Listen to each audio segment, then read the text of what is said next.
All right, so we're gonna go ahead. We're gonna hop right in. Raccoon City Police Department isn't necessarily like a strong map for any killer, but it's not a bad map for Wraith. Wraith is one of the few killers who has like a really solid, I'd just say, foundation, because you can play on every map pretty well.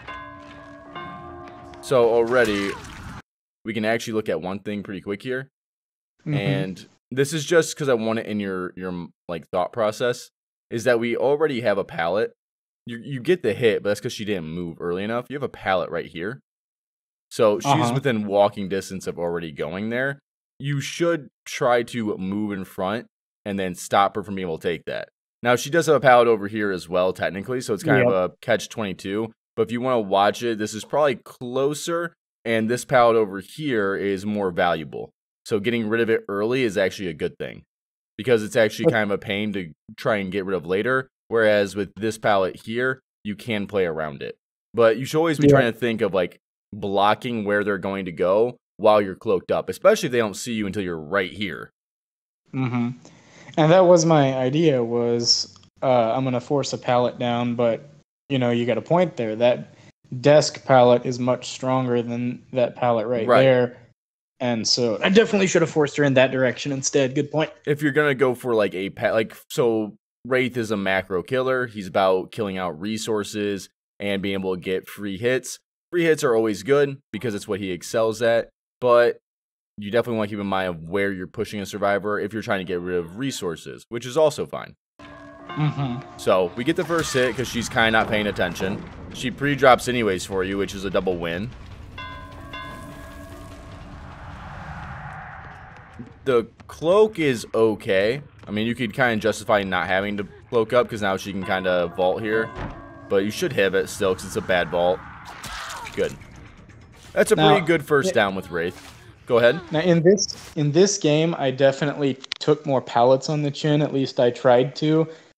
Except when I was cloaked, just because Wraith is stunned longer when you get stunned. It's a 5, I believe it's a 5-second stun when you're hit with the pallet while cloaked. You don't want to eat a pallet while cloaked, for sure.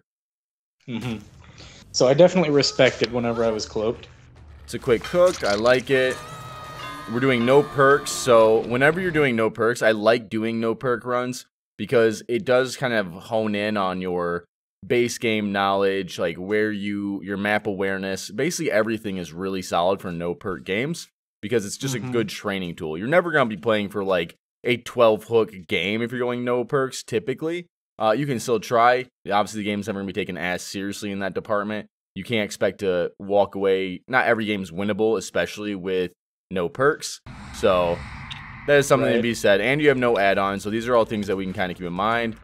Pathing's a little bad here. We kind of took a weird way. It should just be straight out. And this is where that no perks kind of comes in mind. You know, if you're going to run it, like, you kind of get a little confused. This might just be map knowledge. You hear him working upstairs, I'm assuming. Yeah, I heard the gen upstairs, and I know how to get up there, but I was on the wrong map for that. Yeah, well, there's also that, and you have the, you kind of just bounce into a few things, and you weren't stopping that gen, but you could be maybe at the door already if you'd pathed correctly. Right. Which allows you to get free hit. Like, the thing is, like, the time efficiencies are what, like, are always going to be the big deal, especially with macro killers like Wraith. And something I want to point out real quick is that that generator downstairs in the main foyer in front of the desk, you were right about Brian. I stopped to kick that gen while I was on my way, and I stopped myself. No, what are you doing? Don't get the other gen. Yeah, exactly. Now, there are times where you can kick a gen, but you haven't bought that time efficiency yet. I mean, technically, you could say you could have kicked it now. If you would have decided that, I can't get to that gen in time, kicking that gen is, you can justify it a little bit if you have like a perk for it, but the 2.5 on a gen that barely has any progress tends to just be a waste of time. And we're already doing the same thing. I'm always going to point it out. You should be trying to block this pallet. Really? Yeah. You didn't step in front of her to block the pallet. In my mind, that one's pretty strong. I kind of want it down. Well, but you still want to get a hit. It's about getting pressure. So, like, having a survivor injured, one, they're going to drop more frequently. They're not going to greet as much. 2, you have a survivor who's on hook, so the other survivor has to go for them anyways. But your big goal is still to get a hit. You don't want to just eat every pallet. Like, yeah, you want to remove resources, but you want to, again, if you can get it down or a resource, what do you want? You want it down, because that provides much more pressure into the game. So by giving her this, she greeds it. Yep. I just called out a possible greed, and then she greeds it on you. So then she double greeds it and pays for it. And she triple greeds it. Yeah, so the big greed there hurts her. This is a bad spot for her because there's not a lot of strong. She does have the 1 strong pallet. I get it, Doan. But you position wrong here if you're going to play this. If she greeds this, obviously you're going to get a hit, but she's fronting like she's going to drop it. Like, if you're going to do this, you almost want to position in a way where you don't want to be in cloak actually right about here. You'd actually would have rather stayed uncloaked and chased her down because you might have actually caught her. Let's look. When did you cloak up? So you hit her here. Because you cloak up, you do get a little bit of oomph to your speed, but look. Like, now you have to uncloak, and if you're going to uncloak and play this, there's 2 ways. So you can force her to drop the pallet, but you want to kind of force her to drop the pallet from this side. Right. Because otherwise what you're going to do is give her access to the vault that's over here. Okay. If she happens to stun you or drop the pallet and is able to get distance and you have to break the pallet, she's going to get a lot more value from it where you could actually get it down here. Now, if you're going to break the pallet and just leave, it's whatever. But again, if you can ever get a down, you want the down. It is about resource management, but again, downs are the strongest form of slowdown, essentially. So I would try and run her, or especially if she's going to just stand and like pre-drop, I'm going to go the other way and go here. Now, she still has, again, it's RPD. They have pallets everywhere. But positioning correctly where she doesn't have access to the rest of the map over here is probably more in your favor than it is trying to push her that way. Fair enough. Now, if she drops it and stands there, you can definitely play it. But because you break it right away, you don't even put her into the 50-50. So this is definitely a mind gameable palette. To a point, I always like to play it a little bit. Or, like I said, break it from the other side. Because you already have the 1 pallet dropped, or you get rid of the God pallet if you continue the chase. But it might be worthwhile breaking the pallet and leaving chase. We'll see where she kind of plays off. Whenever you are like breaking a pallet, every time you do that, you need to be thinking, okay, am I leaving chase or am I staying in chase?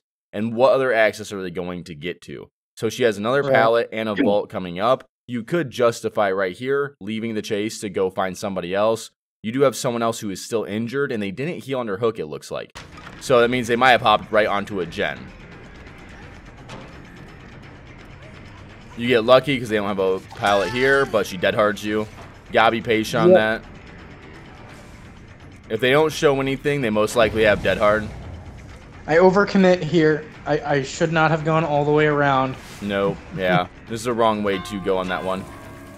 The idea is to trick them so that they end up blocking that vault and then have to play the pallet. So pathing again. Like, let's just look like, I mean, honestly, I think you could have had her down back here. Like, if we don't cloak up, you don't have to cloak up after every hit. Like, a lot of races will do that. And if you have, like, Windstorm or something, yeah, you can kind of justify it a bit because you can get in front of them. But you haven't tried to get in front of them and, like, stop them yet from any tile. So, if we don't cloak up, you might have had her here. It would have been close either way because, again, you do get a bump when you are cloaked. But if you break the pallet here, forces either way, you're probably looking in better position.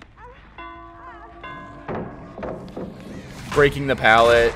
Honestly, we're already dedicated a lot of time to this chase. So I'd almost be willing just to leave it at this point. She's not on a gen. You have 3 other survivors who are most likely on gens. Behind me. Specifically on gens behind me. I should have turned around and checked that. This is actually very lucky for you. Because more often than not, a pallet will spawn right here. And I'm sure that's what she was banking on. You actually got good RNG here, and the pallet spawned over here. So this is where, you know, the patience is a big thing. You know, if Dead Hard gets used, it's still a very strong perk. Yep. So there we go, Dead Hard, and it's like, how much did Dead Hard really help? So we're at 222.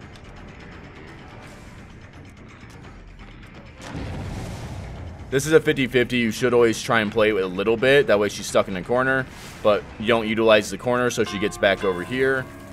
Yep. And then you're ahead of her, and she's not going to pallet. And this is an unsafe pallet anyways, so why are we not, like, going over here and blocking the door?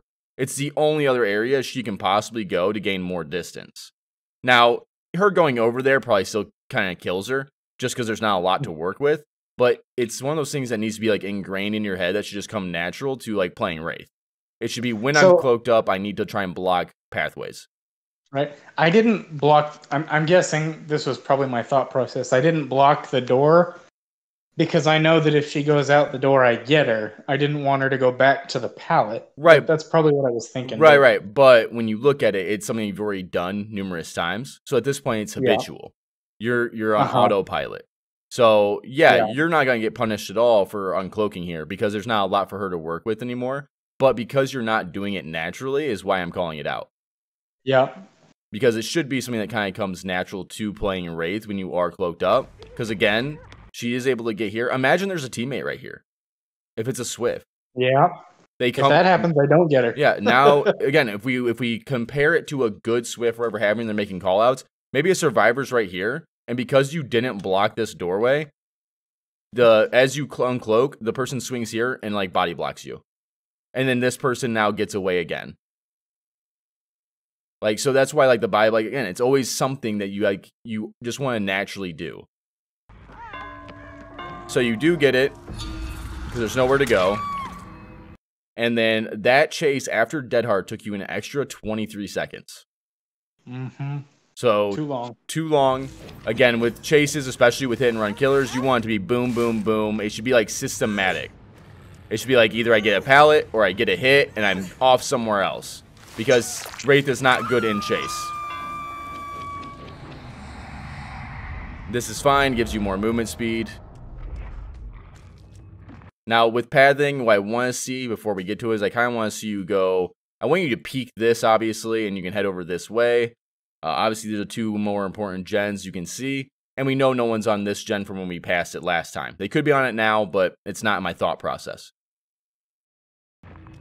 I would still look at it, but you would actually see there. So they are there. Again, you can always listen to it. They happen to double man it. Okay, so probably prove thyself. I kind of wish I'd hit Rebecca instead. What do you think? I mean, either or is fine. They're both going to get to safety areas. Honestly, you might want to have justified giving up this gen to go down this Survivor. This might have been the call to make, especially when you're playing no perks. You have to get a Survivor out of the game. You're losing this gen. This gen's done. You have no regression perks. Like, kicking this gen's honestly pretty much a waste of the point at this time because you have two Survivors who know about it, who are going to try and come back and finish it. And this Survivor is going to a place that only has one pallet, 2 pallets max, and they're both unsafe. So chasing her is actually probably the better call and finalizing the down because we're already so far behind. Yeah. So because you kicked that, never break this pallet. There are certain pallets in the game you never really need to break unless you're given a reason to. So a reason to break a pallet like this would be like you have numerous people in the game with like life. Because they'll use this to vault and get their exhaustible. But breaking it for no reason, you're just giving up a chase. Like now you can't justify going for a chase after this pallet break because she's already got too much distance. Yeah, I'm pretty sure the only Survivor in this game that's got life is Claudette. No, fair enough. Just one. But even then, like, we haven't seen it yet. She actually rotated back to you. Nice. Sounds about right. You got a break chase. Good. Yeah, this would have been a moment I think you should chase Ada here. Yeah, probably. She runs back to you, though. She's nice.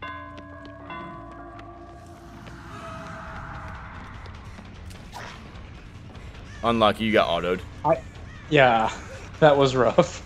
I didn't know what the deal was there. I'm like, that can't be sprint burst because she's already running, but she just jumped ahead. The auto pull pulled you back because she's laggier, so you can tell by the red bar there. What happened is that like the game registered you getting the hit, but because you weren't actually in range, it then like recapped it. It happens every now and then. The best way to do it is to try and almost, if you feel like someone's a little laggier, you want to get a little closer and then do a full lunge. Right. And like because if you cut the lunge, you have a chance for that happening. And then another thing real quick, if a survivor, and this always, especially for good survivors, if they are uninjured, you do not respect a pallet. Okay. Because you respect it and gave her distance. Yeah, I don't know why I did it. It's a big thing that a lot of people do. It's just a good rule of thumb. If they're not injured, don't respect.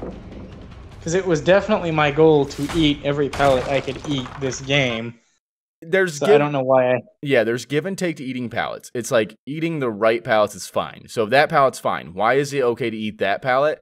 Simply because it is a very safe pallet. A pallet you might not want to eat would be the pallet downstairs that's very unsafe because you can play around it if she drops it or doesn't. It's a 50-50 either way. Right. This chase has been done. I mean, this chase should be over. Now you can continue it because you did look at the gen and she's going away you like. You definitely gotta try and get away from her though. Oh, well, if she's gonna do that, yeah, definitely take your free hit. Look for the pallet though. Oh, the one time you go around it, yeah. I wanted to play that tile. I thought she was going to drop it. But if we keep going by the rule of thumb, is she injured? Nope. Good rule of thumb. Not injured. Bulldoze through it. But again, I don't even want to be on this chase anymore. Right. We're playing Wraith, who's a hit and run killer, and we're chasing a lot. Yeah, I know. Like, it's okay to get rid of pallets. And yeah, that is something you've watched from me and been like, I talk about a lot. Get rid of resources as a hit and run killer because that's what secures you downs later. But if you ever watch my Wraith video, how often am I just like constantly in chase and getting hits? Like, it's instant. I'm always in chase, but I'm not always in chase with one person. Unless I've already guaranteed myself it's going to be a quick down, or if I'm in a really bad position and I have to get it down. Because sometimes you're going to go against a map like Blood Lodge, which has everything connected, and you might be forced into a commitment. And, like, that's fine, but that's not this case here. This early game should have been really smooth in terms of, like, you got a quick first down. That should have been your moment to, like, hit and run everybody. Like, if we go down, we're at 426. If we would have went when we got this first down, because you got a pretty quick down. That's not bad. So, boom, there. My first thought isn't even necessarily. Now my thought is resources and hit and run and free downs from this point here. I don't necessarily care about getting someone else on the hook. I care more about keeping 3 or more survivors busy. So you have 3 or more. We kind of path weird. Because again, like the pathing here, I probably would have went left. Obviously, it's because you thought you could go up this way. That's fine. Yep. But again, we get here. And a lot of this stuff is stemming from you not, like, actually getting in front of pallets. Like, if you count how many times you've missed hits because you didn't get in front of pallets, it's actually going to start hurting you. So here we go. We don't get in front of the pallet. She runs right at us. Like, you could actually say maybe you can't because she might body you. But if you were a beeline there, you could have gotten in front of that pallet. Or if you didn't want to go for this, you could have went for the other survivor and pushed them away from hook and hit that survivor. Like, forget about the fact that she's there now. I should have been thinking about it. I'm like, I know that Jen's going to get popped. I shouldn't have been coming into the room at the angle that I came in. I should have headed right for the pallet. Well, again, if you would have pathed correctly, you went the right way because you would have went here and blocked off the door.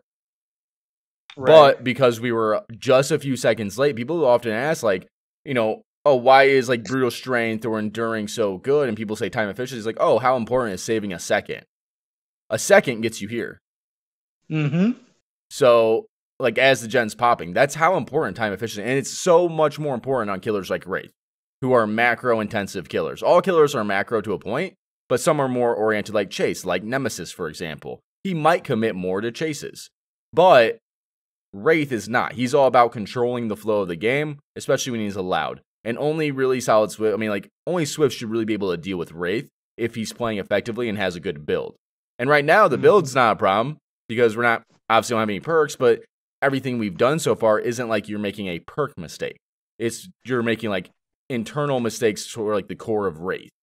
So if we would have got a hit here, I'm just swinging through because, again, I don't want to waste time. I don't want to play with this.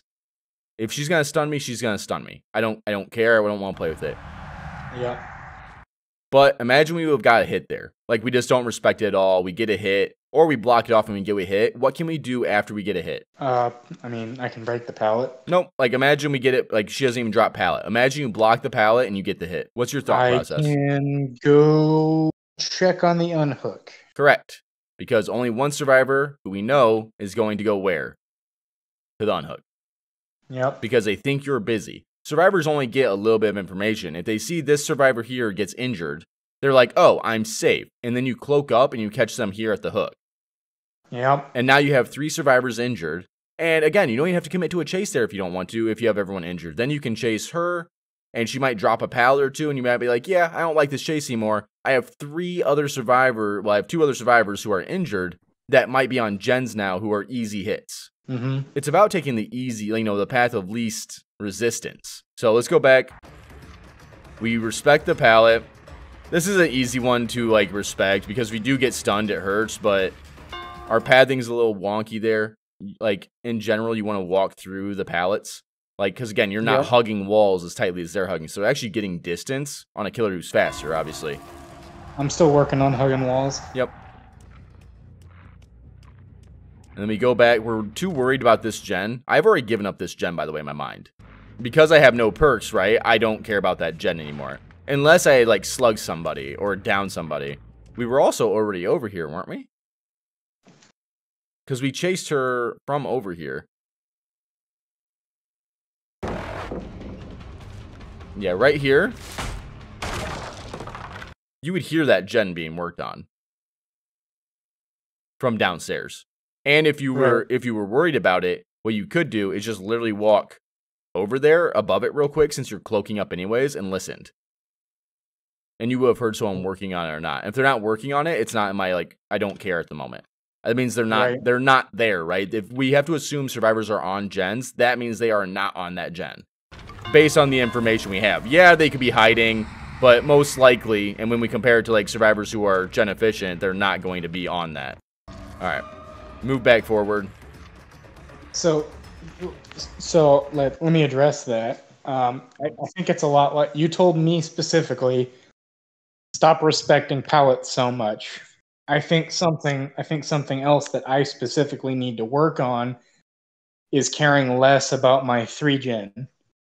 Because that's why I keep coming back to this area. In my mind, I'm defending my 3 gen. I like 3 gens. I always tell everyone who I either coach or who's playing, always know your 3 gen. That does not mean you need to defend a 3 gen from the start. I can't tell how many trappers will lose games because they will go for a 3 gen right at the start and trap the whole area.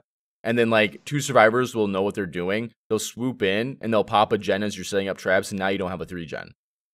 Right.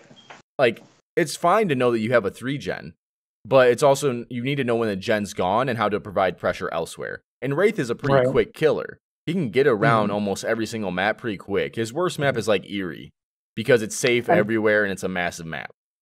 Yeah, and I'm not saying anything's wrong with 3 gens. I'm saying I specifically need to stop protecting them so adamantly throughout the game. Yeah, and what I'm saying simply is that it's common. Everyone gets taught how strong a 3 gen is. And yes, it's so correct. A 3 gen can literally save you. But it can also hinder you if you're focusing on it too much. Becomes kind of a ball and chain. Yep. Exactly. We at least give up chase. It took us a long time to give up chase, and we don't have anything to show for it. So this is kind of that downside, is you got resources, but you didn't get the most important thing, which is a hit. The hit is more valuable than the resource. So, now we're at a loss, because if she's injured at least, then we can leave her and come back and catch her off guard later. We have 1 survivor's injured who you could chase a long time ago. How much time was that wasted total? Probably over a minute, maybe 80 seconds. That should have been maybe 2 or 3 gen pop, actually. Let's look. So we come here. We'd already hit her. Oh my gosh, this is actually a massive... This is probably the... game-losing chase, actually. Yep. Alright, so we get here. Knowing the map is also a very important thing. If you play on this map enough, there's only a max of 2 pallets that can spawn outside. That's it. And they're both unsafe, so we'll put a U. So, knowing the map is very important, especially as Wraith. You go for the survivor. You hit her. I've already decided, yep, that gen behind me is dead, and this survivor's on stage 2 hook. That's really good. I'm going to continue this chase, give up the gen. Right. If you had something like Brine, yes, you could justify going back and playing it slow. You don't. And this is why, like, it's such a good thing to actually play without perks from time to time, because this is 2 different decisions that can be made based on perks or no perks. If you don't have perks that are regression, you need to know when to give a gen up. If you have a lot of perks that are based on regression, you get bought out of a lot of your mistakes. So, like, something I always like to say is, like, I don't like running quadruple slowdown unless it's, like, requested. And it teaches bad habits. So, it's very easy to kind of get, especially if you're playing against solo queue groups, you might make 20 mistakes, but because you have enough slowdown in the game, you can actually buy yourself out of it. Without it... Yeah, and without it now, like this, the right call would be continuing this chase. Because again, it's a very unsafe chase for her. Yes. But because you see the gens going, you go into gen protect mode, and again, with no regression, you end up wasting, it's at... I would have guaranteed you would have downed that other survivor in 20 seconds max.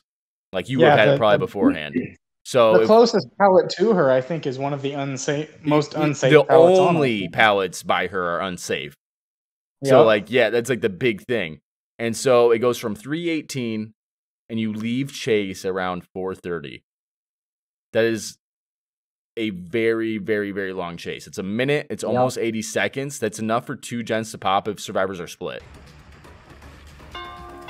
Now, I'll be honest, just because of the way the rest of the game goes, I still don't think that I've lost just yet.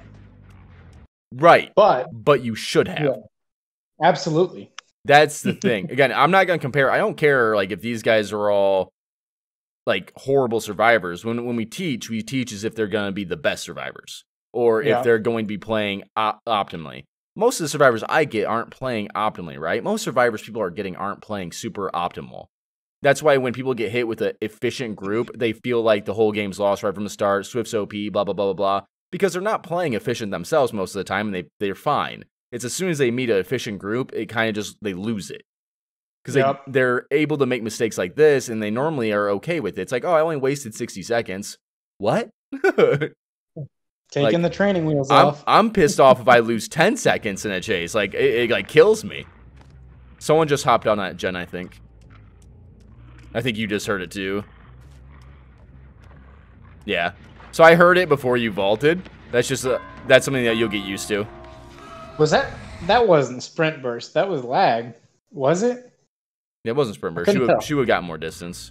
It was sprint burst. It wasn't sprint burst. It wasn't because she would have gotten more distance. Okay. You just started uncloaking. Yeah, that's it. You're right. And guess what you didn't do again? Block her exit. Yep. You didn't even get in front of her. We just spent all that time breaking all the pallets behind you. So now you're going to push the survivor into the place that might have pallets. You see, like, again, it's one of those things where, yes, you want to get rid of pallets, but you want to do it systematically and technical. You don't want to get rid of every pallet on the map. That's how you lose a game. Try getting rid of every pallet on the game map. Good luck. Like, you want to get rid of pallets that benefit you. So, like, if you are playing late game 3-gen, right? The only pallets that really you want to get rid of, or that are important, are those that are around gens. Especially as Wraith, because they're going to get hit if they don't have a nearby pallet. Yeah. She still takes a hit, but again, we've pushed her into a good area for her. Though she pathed wrong, so you might get her. Yeah. So there's a room she could go to the left there, and there's another pallet in that room. And so she didn't path correctly, and you're rewarded for that. You're rewarded for the survivor mistake, and it happens both ways. So it is what it is. Cool, we get a... 3 down. You're talking about the big room on the side, right? On the other side of the hall. Yep. So if you have the, how can I lay this out? I know where it is. If I just go here, there's a room like, here, let me do this. I know, but if people end up watching, I'd let them know. Yeah, for the benefit there's a room over here, and then as you kind of come to the door, which is where we're at now, so we're here, there's also a room that leads back and around here because of this, the way this RPD is. Because we're on West Wing? Yeah. Because of that, so it leads back, and then there's stairs that go upstairs. Actually, it goes more upstairs like this. and it leads into a few more pallets. And I'd say she probably has, in this area over here, is like 2 or 3 more pallets. She just pads wrong. And if I'm correct, they're all pretty safe. 2 of them can be extremely safe because you can't avoid a stun out of one of them if you're trying to follow close. It depends on what the RNG is, and one of them is unsafe. If it's in the room to the left, it's pretty unsafe for, like, Wraith. Right. So we get a hook. I honestly might have even justified leaving a slug there because we're so far behind. Now, obviously, you're not being punished like that, but that's my thought process. I mean... Well, I've given up on that gen now. I gave up on the gen, but we have someone over there. I'm still looking for a hit. You didn't even look at what survivor it was. That could have been the injured survivor. Yeah, that's a bad habit of mine, too, is not going to check the area where a generator just got finished. You don't always have to, and normally it's not always good to. But I could have. Right, well, exactly. It's you're right there, so why not at least look? Or maybe, again, maybe it's a free hit. A free hit's always good. Take the few seconds and get a free hit. You just wait, like, you just took 80 seconds to chase someone and then lose them, so, like, take 5 seconds and get the hit, you know? It might be, if you have everyone injured, your snowball chance goes way up. Like, it just goes to show how much damage a bad habit can do to the game. Yeah, a bad habit can kill your game. And it's normally going to be really shown if you're doing no perks like you're doing, which I respect, by the way. It takes a lot of people won't do no perks. And I always say it's a good teaching habit because it shows you a lot of your flaws right away, and you can't buy yourself out with perks. Or if you also want to do this and you still want to have fun, run chase perks. Like Say the Best for Last, Sloppy Butcher, nothing that slows down the gens. And like you can still pick apart your gameplay while having a fun little build. Right.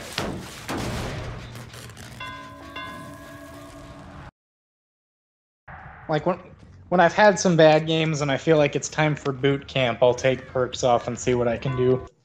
Get in front of the survivors.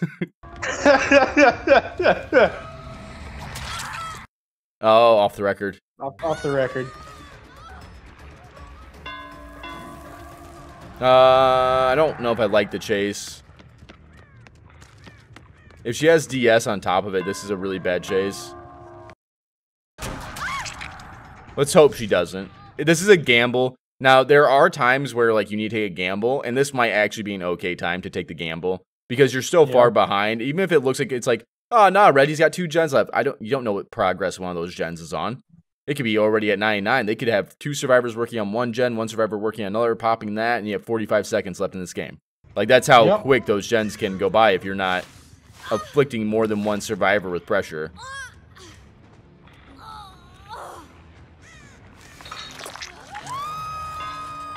No DS, so that feels good. Which means it was a good call. It's just it's always a risky call, and they're right here. So there's the 2 survivors.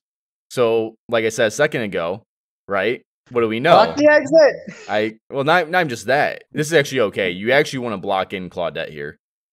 Like you can get right up against her, and it'll block her in for the confirmed hit. Yep. Well, I mean, you always want a confirmed hit. You never want lag and miss a hit again, right? Like confirm the hit. You just let her walk by you, and look, she ran around you. You just gave a chance for you to be 360'd when you didn't need to. Yep. Now, whether or not you fall for it's totally different, but you gave her the option.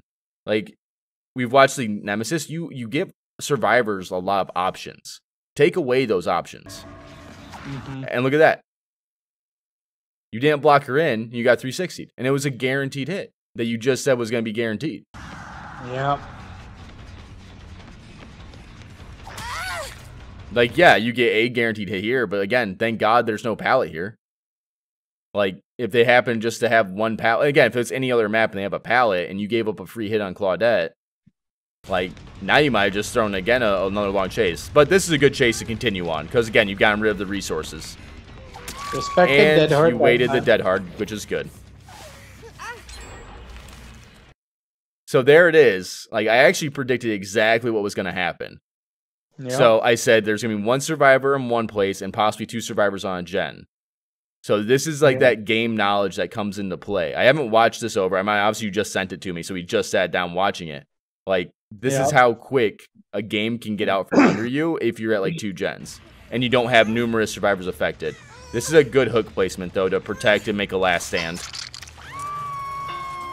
This is fine at the moment. I do want to go kick that gen now, though.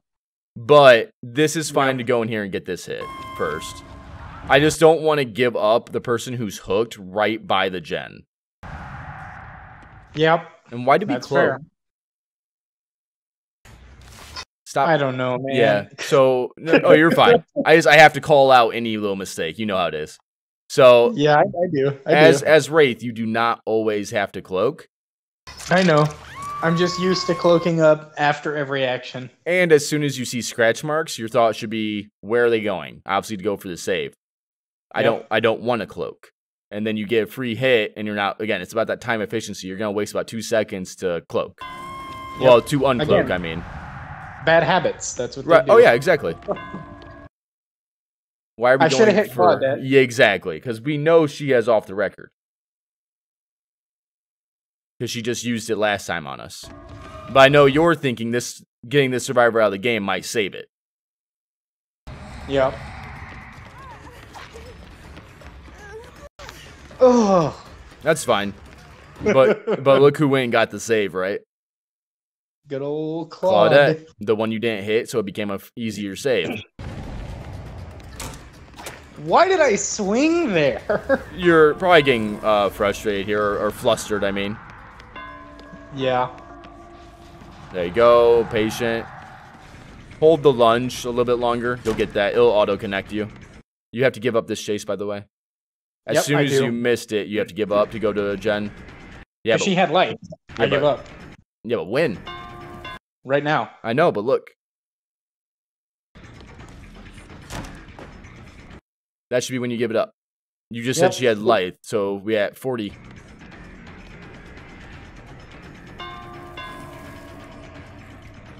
I thought you gave it up, dude. I thought I did too. It's real easy. You do, and you got the pallet because you're going off of that thing. Like I get a hitter, I get a pallet. But now it's like I gotta protect the gen. So it's almost like because that gen's almost done, and she's the only survivor not injured, right? So who can be on that gen? Any of the other three, and they're all injured. Rebecca, yep. Well, I mean, she could be on it right now. You just bought her 15 seconds. Yeah. So because we didn't give up the chase a little sooner, and it's okay that you missed a swing. Everyone misses swings. But because we didn't give up the chase sooner, like now you might be giving up the gen. Right. Or allowing them to reset, which is actually equally bad right now. And that's what I, at this time, think that Rebecca and Nia might be doing because they're both on Death Hook. And it's a safe thing to do. It's a smart thing that survivors do if they want to slow play it. By the way, though, if you would have actually hit Claudette and then came up here and kicked this gen, you actually might have gotten some decent regression value off of it. Because then if they choose to heal, this gen's actually going to get quite a bit of regression, even at base level. So now we're in a bad spot because we don't know where survivors are. Here we go. We do find an injured one. That's great. Block the door. No! I refuse.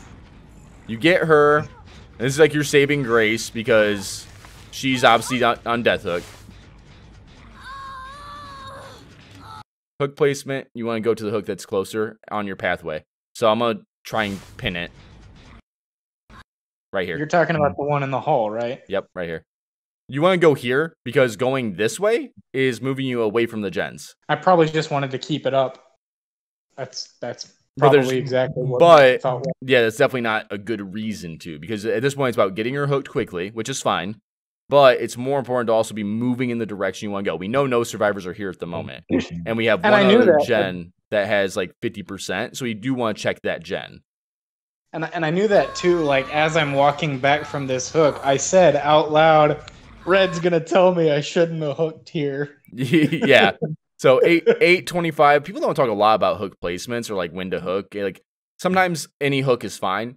And if you're just chilling out for a game, any hook's fine. But if you're like trying to get better on your efficiency, you do need to think about where you're hooking a survivor and why. Again, sometimes it's just a hook's right here. That's fine. Because it's still time efficiency. So we're at 825.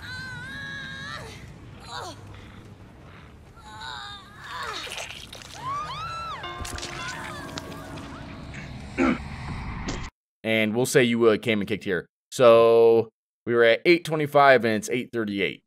13 seconds. Where, like, moving her to the other location, again, you would have known if someone came in here and worked on this. This gen isn't a priority check right now. Does it have progress? Yeah, it's definitely got quite a bit of progress. But check your other gens first because you don't know where 3 survivors are. Yep. The one at the top of the stairs should be my priority right now. Once you know where... Exactly. Once you know where survivors are, you can actually kind of play with it. Yep. If you don't see survivors on the other 2 gens really quickly, and Wraith gets around pretty quick, it's like, oh, okay, they must be either on this gen or I can kick it and regress it. Kicking this gen gives you another... Again, we were at 8:25. Now we're at 8:40. Like, you're almost at... And now 8:45, so 20 seconds. And now they get the gen. Like, they're going to commit to this and get this. And that's simply because you actually... It's funny, because that literal hook stopped you from being able to stop this. Yep. You got to commit to her and look for a possible slug play.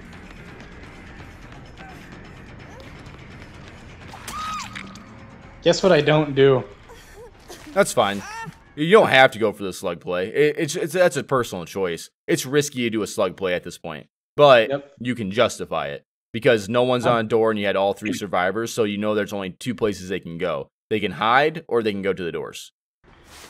Now, I'm going to be honest. Even right now, I think I still have the potential to get the 3K at this moment. Yeah, this would be... It would have been a slug moment. You would slug and then go for, like, the Claudette, who went, like, downwards. And you try and cut her off while keeping an eye for anyone coming for their player. And then once you hit Claudette, because there's no more pallets around, then you'd be able to get the 3K. And it's a maybe, because again, you could have someone come in and save Nia, but if she goes to the door, it's going to take 20 seconds for her to do the door. Yep. Ada ends up going to the back door. Well, I think if I just... Ada ran this way, so if you just think about it, she's already at this door and doing it, so she's not an option. Because that's what I'm saying. Even if I don't slug Nia here, I hook her, she's dead. If I don't waste time lollygagging over here and I beeline for the exit... No. You'd have to slug to make the possible play. You don't think so? Yeah, I can show you why, too. Because I get a hit on her at the exit gate, and then she drops a flashbang, and that's why she... Again, I'm gonna take it as if everyone's playing correctly. So, here's where we get here, right? Ada's already running to the door. Yep. It's going to take her about 10 seconds to get there if she paths correctly. We're at 8:49.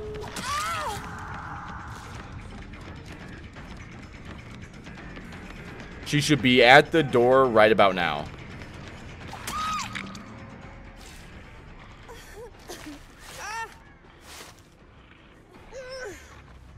That door should be about halfway now. Yep. If they're playing correctly. Right, exactly. If she waits and, like, she takes a wrong path, maybe she goes upstairs and has to go all the way downstairs because she pathed wrong. Yeah, exactly. But again, survivors are going to know, especially when you start climbing up, obviously, or I should just say when you go against efficient groups, they're going to know where the door is. Right. And what if she came to this door? Like, you don't know. Like, there's enough time to open it. Yeah. So we're at 20. Door should be 99 right now. We do path wrong here, but again, at this point, it doesn't necessarily matter. You cut her off there. And she took a few extra seconds, but the door's open. She can take a hit and open it.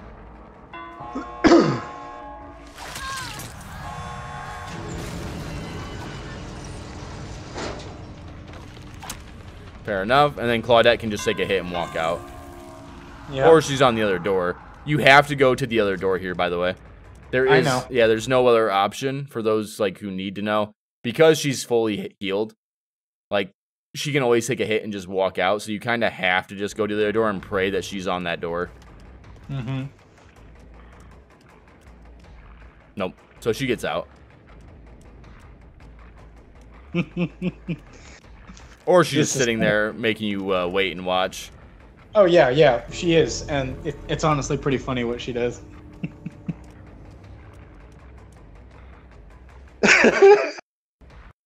Drop it low, Claudette. Drop it low. I just want to do this.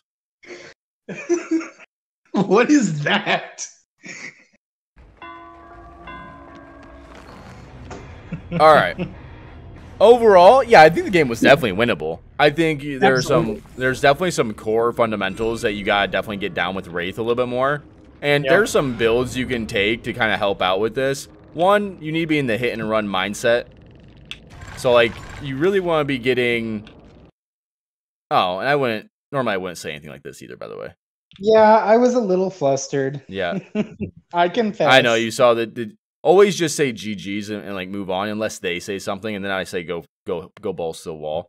But you decided to take perkless Wraith, so I did, and I'm admitting Yeah. that I could have been the bigger man.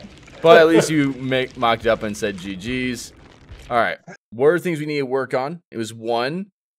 Blocking pallets, Blocking pallets, doors, pathways. Again, if you take Windstorm, and say a survivor's running away from you, why not just get in front of them? Like, and then start uncloaking. They're either going to run into you or have to run around you or run backwards. And like, here's the thing. I know that, and I'm not sure why I didn't this game. Well, it's because you probably went into autopilot at some point. Yeah. But in order for us to pick it apart, that's one thing you definitely have to do and do better at. Obviously, the hit and run, you didn't really do a lot of hit and run. You did a lot of hit and chase, which is a very scary thing to chase as Wraith. I grab you up against a really top tier group. Like, you chase as Wraith, like you're done early on. Because if you lose and like if you have 80 seconds lost, that's 3-4 gens. Obviously, you're gonna want perks in that scenario. You would not be able to do that perkless against a solid group. You should never win perkless against an efficient group. It should just never happen. But again, we're looking at fundamentals. So fundamentally, you need to do more hit and run. Giving up chases a little quicker if you're going to give them up. Blocking pallets or doorways, especially in RPD, it's very strong. Yeah. Knowing the map is a big thing. So that's going to come with game knowledge. But you're at that point where I think you should have known. Like, you already knew what pallets were out there for the Ada chase. Like, if you would have actually went to that chase, you win the game, by the way. Because you don't lose 80 seconds. But that's what I got, man. Well, I definitely learned. Yeah, I need to really adopt more of an ambush predator play style with Wraith. I need to stop being so aggressive with him. No, it's not even aggression. It's just chase, and that's not aggro. Yeah. If you go back and watch my Wraith games, like a little bit more, and just like really study them to a point where it's like that's aggression. I am always on somebody. There's a big difference between watching your YouTube videos and then actually analyzing what's going on in the video. And I guess that's something I need to do more. Well, it's also just take it from this. Like, you just had a coaching, and now you can go and compare it to like when I play Wraith and be like, oh my god, he did just that right there. Like, he just told me to do that, and he does it in his gameplay. Or you can always be like, Red, I was watching this, and this happened. Why'd you do this? This doesn't seem like what you told me. I might be able to be like, oh, well, in this scenario, this is more important. Maybe I wanted this instead. Like, Red, you decided not to block Shaq one time. Why didn't you block Shaq for the free hit? Because I had someone already on hook, and I wanted the pallet more than I wanted the hit. But because I had someone on hook, I had the pressure of 3 or more. So it's like, then I can justify giving up a hook or a hit. If the survivor would have been injured, I definitely take the down over the pallet. There you can justify things, and there's still mistakes in the gameplay. You can see me, I might not block a survivor off, and it's like, fuck, I autopiloted. Like, it happens to everybody. It's just how much time if you look at my time efficiency on someone like Wraith, it's nuts. Whereas, like, if you see it on like my Trickster, like, I have time efficiency issues everywhere on Trickster. But thanks so much. If you have any questions or anything, man, you can reach out. All right. Much love, man. Take it easy. See you, Red. Aren't you just gonna take